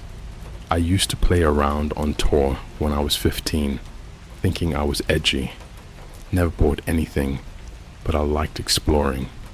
A few weeks ago, my professor started this conversation about predictive tech and how real-world conflict is influenced by data modeling and shadow groups. He brought up the deep web, light casually, while sipping a venti Starbucks. The class laughed. I didn't. It got my brain spinning again. So that night, I decided to go back on the deep web. I don't mean those fake sites like BuyWeedLol that you get on Hidden Wiki. I'm talking deep. Like, you need strings of entry keys, proxies stacked on proxies. It's like building a house out of smoke. One wrong move and the whole thing folds. I don't even know how I found it. The site was called Witness Mark. It didn't show up anywhere normally, even with a few onion search engines. But I got the link off an old archived GitHub issue thread from 2015 that referenced a theoretical marketplace for future atrocities. It sounded like some edgy LARP stuff, but whatever. I was bored. The landing page was a black screen with blood red text. No sounds, no animation, just, you do not watch. You witness. There were 2 buttons. Enter. Forget. I clicked enter because obviously that's when it asked for an invitation key. So now I'm thinking it's just a dead-end ARG, but I tried something insane. Back in high school, my mom used this one password for like everything. Our Wi-Fi, Netflix, her Pinterest. I remembered it. I typed her username from her old Etsy store into the key field, just for fun. The screen flickered once, then it opened. Not kidding. No glitch, no error. Just access. And that's when my stomach dropped. Inside was like a dark mode Reddit meets Bloomberg terminal. Tons of live threads, bid counts, charts, real-time auctions, but not for drugs or weapons. This was global level shit. One post was titled, Bangladesh Uprising, Tier 3, $1.3 million, bid locked. Another one read, Saudi succession conflict simulation, final vote pending. Each thread had these anonymous bidders, usernames like 42 Eyes, Solstice Tongue, and We Three Kings. They weren't just betting on events, they were placing bids on how they would start. It was gamified war, and it was sick. But then I searched the usernames. Why? Because one of them looked familiar. Shimmerglass 86. I blinked like 20 times. That was my mom's old Etsy username. I still remember the profile pic. Some homemade candles she used to make in 2012. That name's been dead for years. I clicked it. The profile opened with a history of bids dating back to 2014. I saw Ukraine, Hong Kong, Myanmar, all of it before it happened. Under each one, her winning predictions. Some of them labeled fulfilled, some labeled in progress. The last one was just placed 3 days ago. Project Revel, Endgame Trigger, Event Class Omega, bid, $3.8 million, status, pending. I wanted to puke. This wasn't an ARG. This wasn't a story. This was real-time forecasting, and my mom was involved. I closed my laptop and sat in silence for like 15 minutes. My roommate asked me if I was okay. I told him I had food poisoning. I couldn't sleep that night. I kept hearing a ringing in my ears, like static. And the next morning, I noticed something weird. My Spotify app had logged me out. My phone had restarted overnight. My 2-factor on Discord was turned off. Somebody was inside my stuff. And I don't know how to say this, but my mom started acting weird. She works at this little real estate firm. Nothing crazy, but she started going to late meetings every other night. Started asking me if I knew anything about encrypted messengers like Wicca and Briar. I pretended I didn't. And then she said the weirdest thing. If someone asked you to stop the world from ending, but only you could do it, would you? I laughed. Thought she was just being weird. But her face, it didn't move. It was like she wasn't even looking at me. More like through me. That night, I opened Witness Mark again. My access was still live. There was a new message in the Red Room thread. Project Revel. Countdown begins. 144 hours. Key holders prepare for synchronization phase. And under that, Bidder Shimmerglass 86, confirmed as event initiator. That's my mom. I didn't go back to class.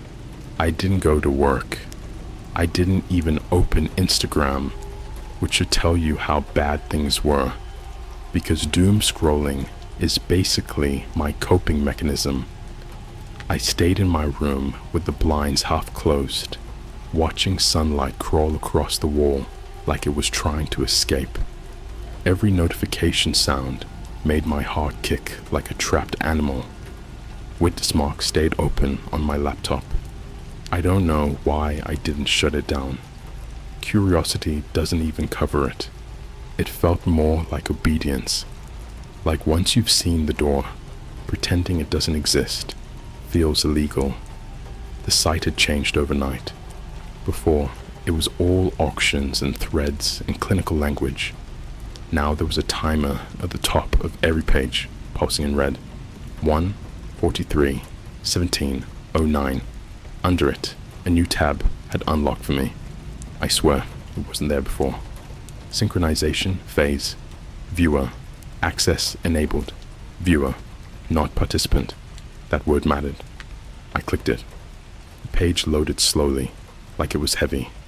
A grid appeared. Dozens of small muted video feeds, each labeled only with a city name. Not obscure places either. Normal places. Places people were probably reading this from. New York, Tokyo, Paris, Sao Paulo, London, Los Angeles, and then ones that made my throat tighten. Austin, Round Rock, my hometown. Most of the feeds showed nothing special.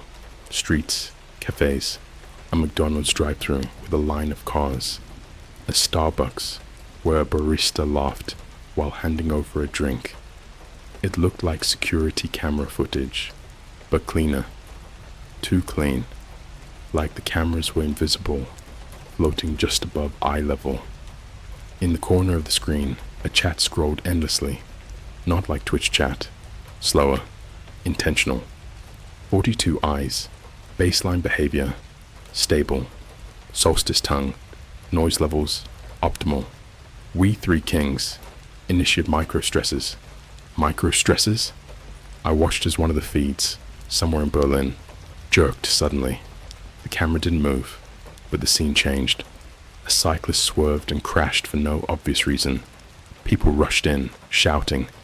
In the chat, status, micro-stressor, successful, local chaos, plus 0.03.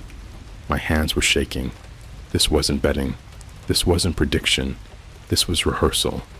I didn't see my mom's feed at first. I didn't want to. But my eyes kept scanning the grid like they were looking for a car crash they couldn't look away from. Then I saw a feed labeled Dallas, private node. The camera angle was indoors. I recognized the kitchen island instantly.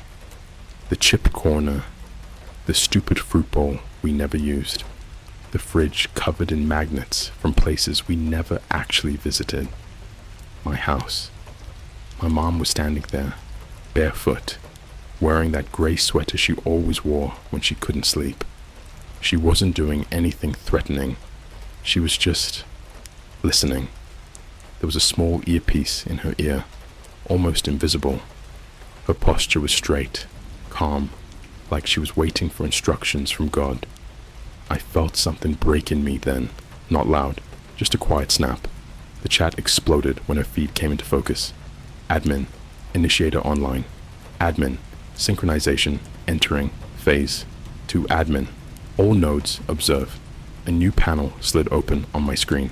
Text, only. Labeled, initiator notes. Shimmerglass, 86. I shouldn't have read it. They weren't manifestos. They weren't rants. They were reflections. Cold, neat paragraphs written over years. She wrote about how the world only changes when people are scared enough to accept new rules. About how pandemics, wars, and disasters weren't failures of humanity, but tools. About how you don't need to invent chaos. You just need to aim it. One line is burned into my brain. People think the end of the world will be loud. It won't be. It will sound like notifications. My phone buzzed. A text from my mom. Did you sleep okay? I stared at it while her face sat motionless on my laptop screen. Eyes unfocused, listening to voices I couldn't hear. I didn't reply. Instead, I grabbed my keys and left. I don't know what my plan was. I just knew I couldn't be in that house. I drove until my gas light came on and ended up sitting in a McDonald's parking lot because it was bright and familiar and full of people who didn't know they were on a grid. Inside, a kid was crying over a spilled drink. A couple argued in whispers. A TV played the news with the sound off. On my phone, witness mark updated. 142:02:11. A notification banner slid across the screen. Local node near you. Stress test available. I felt sick. Feed switched automatically. The camera showed the inside of the McDonald's. My McDonald's. Same angle. Same kid. Same couple. In the chat, 42 eyes. Target density. Acceptable. Solstice tongue. Initiate rumor cascade. I stood up so fast, my chair scraped loud enough that people stared. Nothing happened. No explosion. No gunman. Nothing dramatic. Instead, a woman near the counter screamed. She was pointing at her phone, sobbing, saying her bank account was empty. Someone else checked theirs. Then another. The kid's mom started yelling because her card declined. The couple started arguing louder. The manager locked the doors. Panic spread like a smell. On the screen, status, micro stressor, successful, trust degradation, plus 0.12. That's when I understood. This wasn't about killing people. It was about breaking them. I ran. I don't remember getting back to my car. I don't remember driving. I just remember being back in my room. Curtains closed. Laptop glowing like an open wound. My mom's feed was still there. She was speaking now, softly. I couldn't hear her, but the captions auto-generated underneath. They won't know it started. They never do. The timer ticked down. 141 minutes, 0 seconds, 0 seconds. A new label appeared across every feed in the grid. Phase 3, scheduled, global event seeding. And then, directly to me, a private message popped up. No username, just a system tag. Admin, you've been watching longer than most. Admin, initiator requests confirmation. Admin, do you consent to synchronization? Attached was a live feed request. From my phone, from my front-facing camera. I realized then that this whole time, I hadn't been hiding. I'd been auditioning. And somewhere in my house, my mom smiled. I didn't accept the request.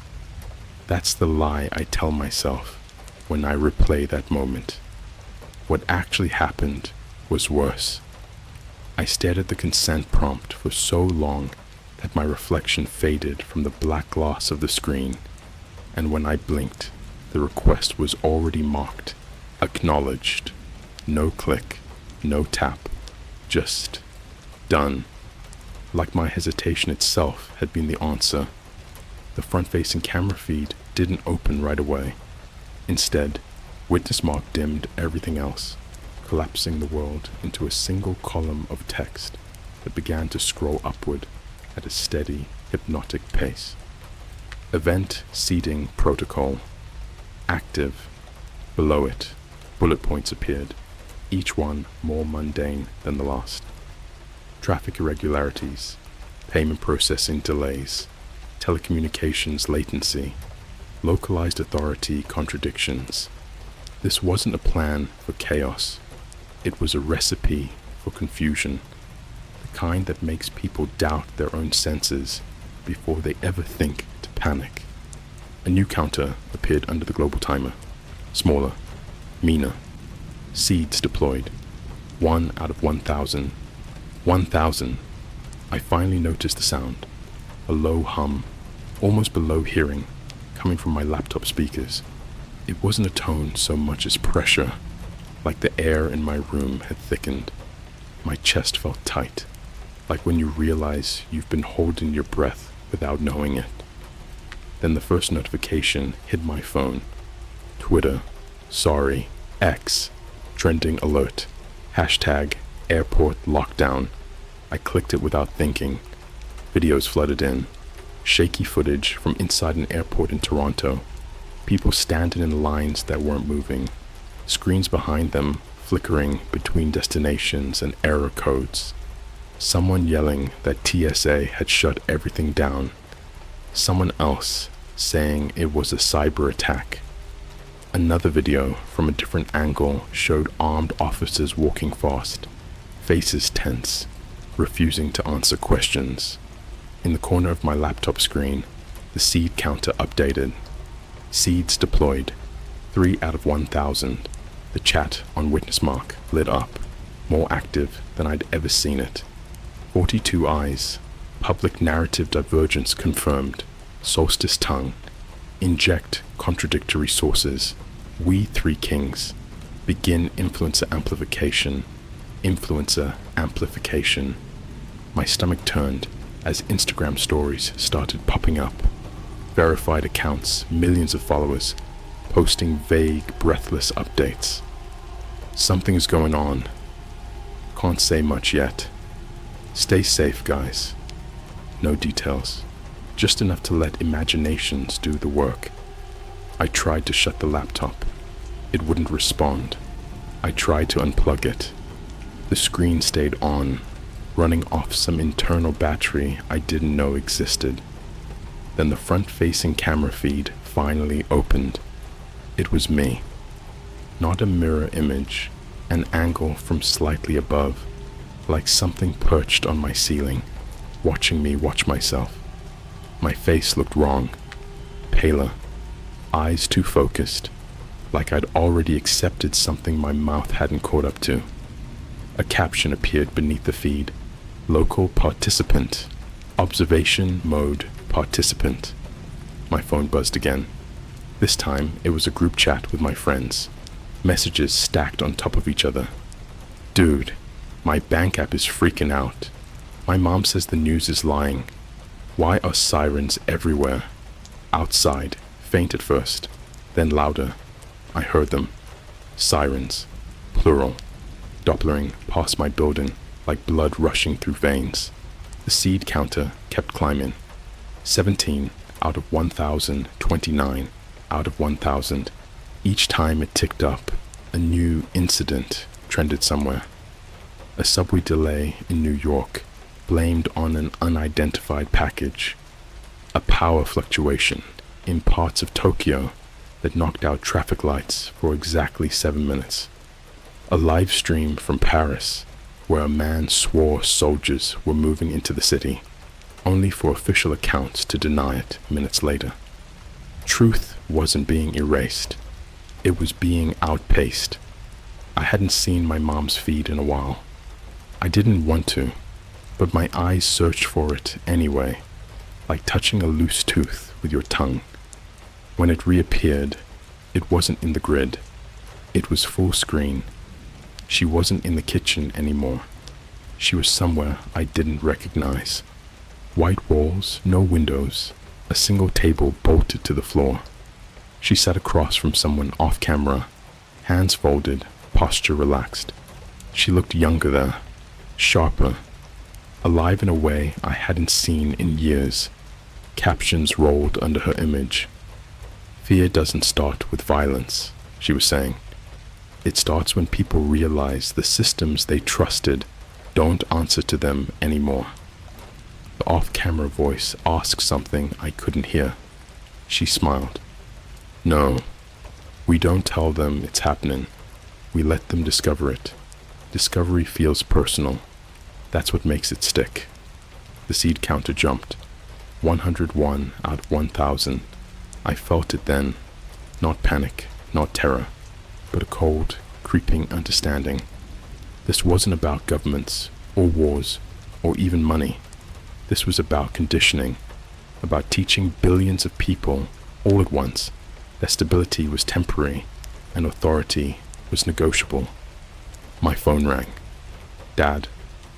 I hesitated too long. The call dropped. A voicemail notification replaced it almost immediately. I didn't listen. I couldn't. Because at the same time, Witnessmark opened a new window. Event seed, localized, manual input required. Under it, a simple prompt, select a target.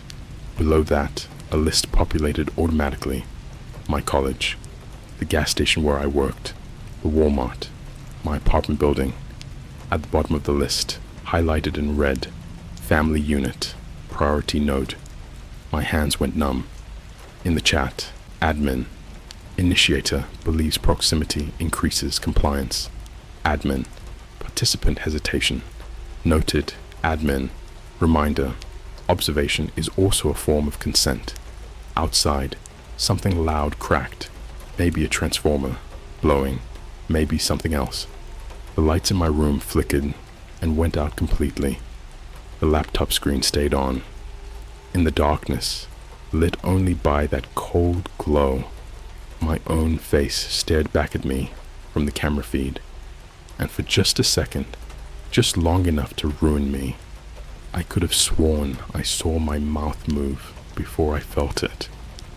Like I was practicing what to say when the world finally asked me what side I was on. The power stayed out all night. No comforting glow from streetlights, no distant hum of traffic, just a thick, suffocating quiet that made every sound inside my apartment feel illegal. My phone had service, technically, but nothing loaded right. Apps opened halfway and froze. Messages sent without the little delivered check mark. It felt like the world had been unplugged and was running on emergency reserves. The laptop still worked. Of course it did. Witness mark had shifted again. The interface wasn't cold anymore. It was welcoming. Softer colors, clean lines, the kind of design language you'd expect from a meditation app or a productivity dashboard. Something built to make you feel safe while it rearranged your insides. At the top of the screen, the global timer was gone, replaced with a word, compliance. Below it, a sentence appeared, centered and calm. Participation reduces uncertainty. I laughed when I read that. A short, sharp sound that didn't feel like it came from me, because uncertainty was all that was left. Uncertainty was the point. But even as I laughed, I felt the pull, the logic, the way my brain, exhausted and cornered, wanted something, anything, to lock onto. A new feed opened without asking. It wasn't global this time. It was local, intimate, a hospital waiting room. I recognized the cheap carpet pattern immediately because I'd paced across it when I was 12, when my mom had surgery. Same vending machine, same faded posters about hand washing. People sat in plastic chairs, scrolling their phones, faces tight with that universal hospital anxiety. In the corner of the screen, text appeared. Compliance scenario. Trust authority. The doors at the end of the waiting room opened. A man in scrubs walked out, holding a clipboard. He cleared his throat, said something I couldn't hear.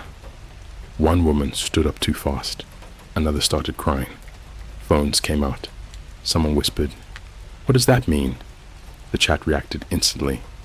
42 eyes. Observe facial micro-expressions. Solstice tongue. Delay clarification. We three kings. Amplify ambiguity. Nothing violent happened. No alarms. No screaming. Just waiting. And waiting, I realized, was worse. My phone buzzed again. This time, it wasn't a call or a text. It was an alert from my banking app. Unusual activity detected. Then another from my email provider. New login from unknown device. Then another from a food delivery app I hadn't used in months. Your order has been delayed. Delayed. Not cancelled. Not denied. Just delayed. The laptop chimed softly, like it was pleased. A prompt appeared over the hospital feed. Select response. Type options slid into view. Clean and simple. Ignore. Observe. Assist. I didn't touch anything. The system waited. The hospital feed zoomed in on a young guy sitting alone, leg bouncing uncontrollably. He kept checking his phone, jaw clenched. Sweat darkened the collar of his shirt. He looked like someone who needed to do something before his own thoughts ate him alive. A caption appeared under him. Subject likely to comply. I felt something twist in my chest. Recognition, not empathy. Something uglier. I knew that feeling. That itch to make the waiting stop, even if it meant making the wrong choice. On my screen, the cursor drifted on its own, hovering over assist. I slammed the laptop shut. The room went black. For a second, I thought I'd done it. I thought I'd broken the spell. Then my phone lit up, illuminating the walls with a harsh white glow. Witness mark was there too. No laptop needed. Assist mode. Passive. A message appeared, calm and patient. You don't have to act. Others will. The hospital feed resumed. The man in scrubs finally spoke again. This time, a single word was clear, even through the silent video. Complications. The room erupted, not in chaos, but in something quieter. People leaned toward each other. Whispers spread. A woman demanded details. A security guard stepped closer, hand resting near his radio. The system marked it. Compliance achieved. Authority questioned. My stomach dropped. This was the trick. Not forcing people to obey, but teaching them when not to. Teaching them that official answers were incomplete, that waiting was dangerous, that acting first felt safer than trusting. Another feed opened. A school pickup line.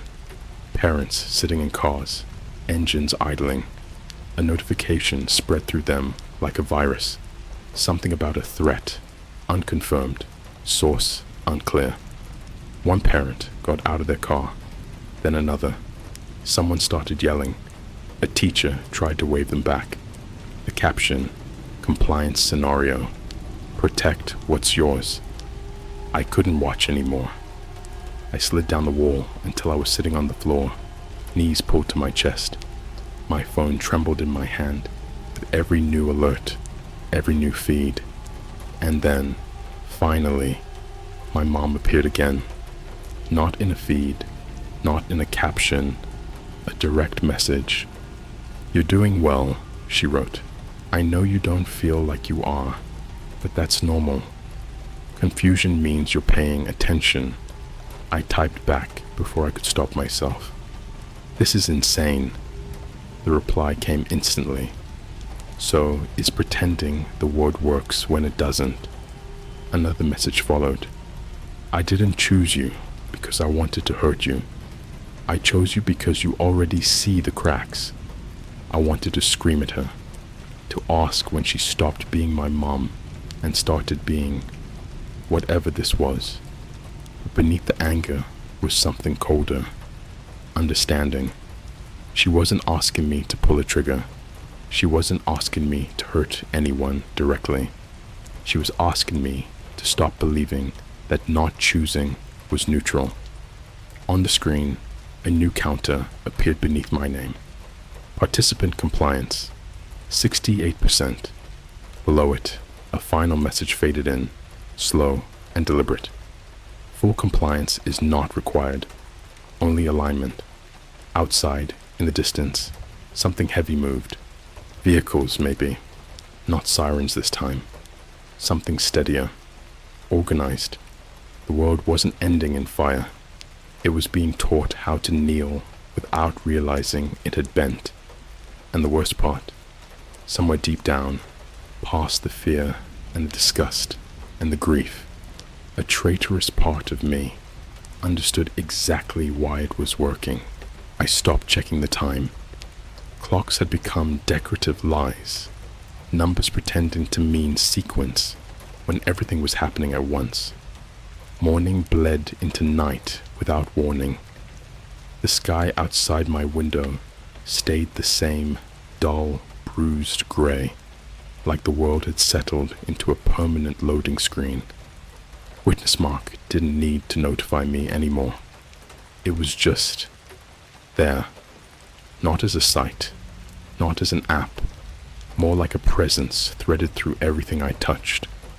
When I opened my phone, it felt like the screen was already awake, waiting for my fingers. When I closed my eyes, I still saw clean white text hovering behind my eyelids. Alignment in progress. That was the header now. No timer, no percentage, just inevitability. The feeds were different in alignment. No more grids, no more labeled scenarios. Instead, they showed after the confusion, after the micro stresses had done their work. Streets where people moved slower, eyes flicking to strangers with quiet suspicion. Stores with handwritten signs taped to the doors because systems were temporarily down. Comment sections locked. Official accounts posting carefully neutral statements that said nothing and apologized for everything. People weren't panicking anymore. They were adapting. An adaptation, I was learning, was the real victory condition. My role had changed too. I wasn't being asked to choose targets or responses. I was being shown outcomes, highlighted patterns only visible if you knew where to look. A neighborhood where neighbors started organizing their own patrols after a rumor spread. A school district that ignored federal guidance and followed a local influencer instead. A city council meeting where the loudest voice wasn't the one with the facts, but the one that sounded the most certain. Witness Mark would pause on these moments, like a teacher waiting for a student to notice the answer on their own. See, it seemed to say. They're aligning themselves. I didn't feel horror anymore. Horror requires resistance.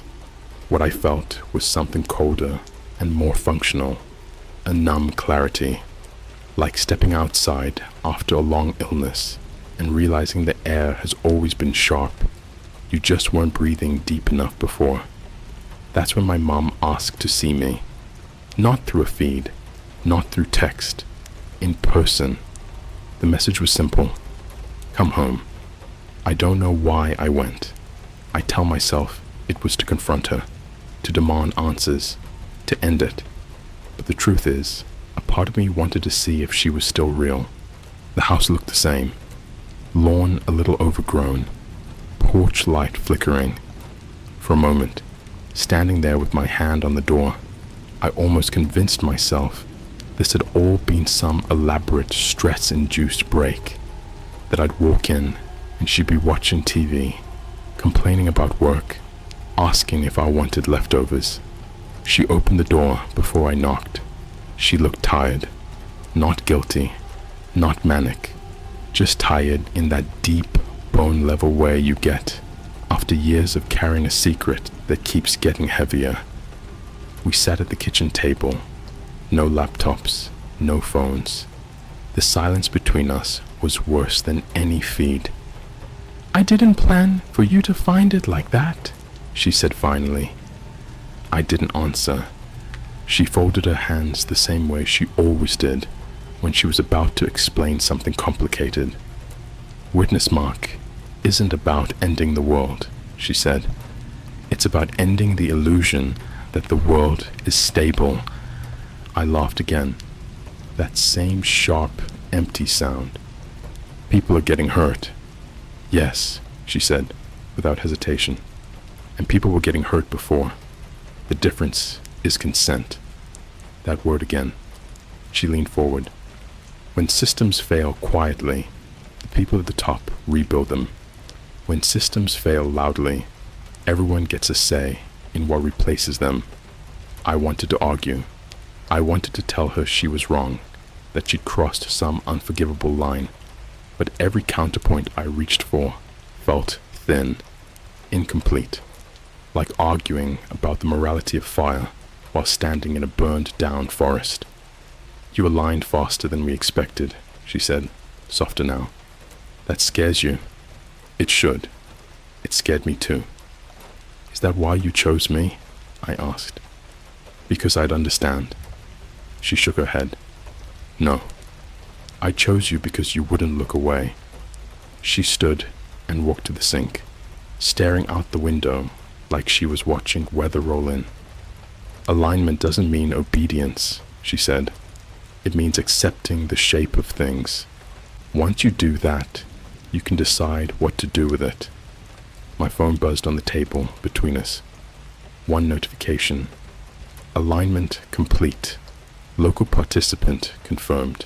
At the same moment, every screen in the house turned on. TV, laptop, tablet.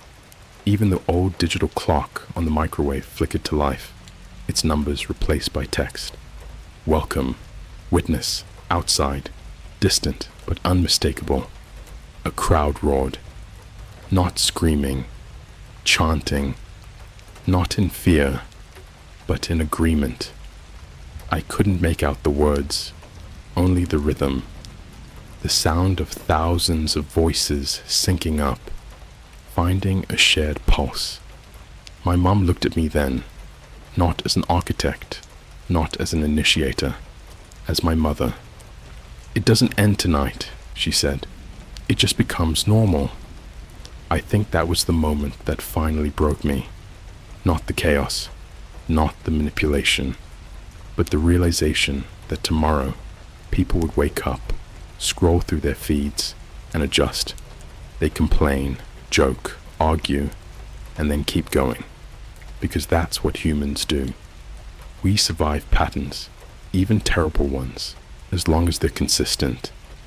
Witness Mark didn't need to hide anymore. It was already everywhere. I'm writing this now from a borrowed device on a network that still works, for now. I don't know how long this post will stay up. I don't know if you'll believe me. And honestly, that might not matter. Because if you're reading this and thinking, this feels uncomfortably plausible, if some small part of you is nodding along, understanding the logic, even as it repulses you, then alignment has already started for you too. And the worst part, no one will ever tell you exactly when you consented. You'll just wake up one day and realize the world feels different, and you adapted. Recap. I found my mom's username in a red room, bidding on the end of the world. A 19-year-old college student stumbles upon a hidden deep website called Witness Mark, a sleek, disturbing platform where elites don't just predict global disasters, they bid on them, shape them, and watch them unfold like twisted stock market simulations. The horror intensifies when the narrator recognizes one of the top users, his mom, under her old Etsy username.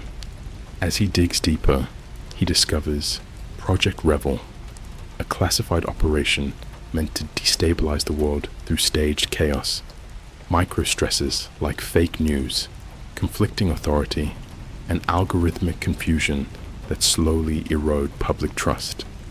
It's not violent, at first. It's psychological war, designed to break reality without firing a bullet. He watches in horror as feeds from real cities display subtle manipulations. His mom turns out to be a high-ranking initiator, orchestrating it all. He's not just a spectator. He's being tested, pushed toward compliance, then alignment, as the world quietly begins to unravel and rebuild under the shadows of Witness Mark's control. By the end, the real twist isn't death or war. It's that everyone adapts, even you.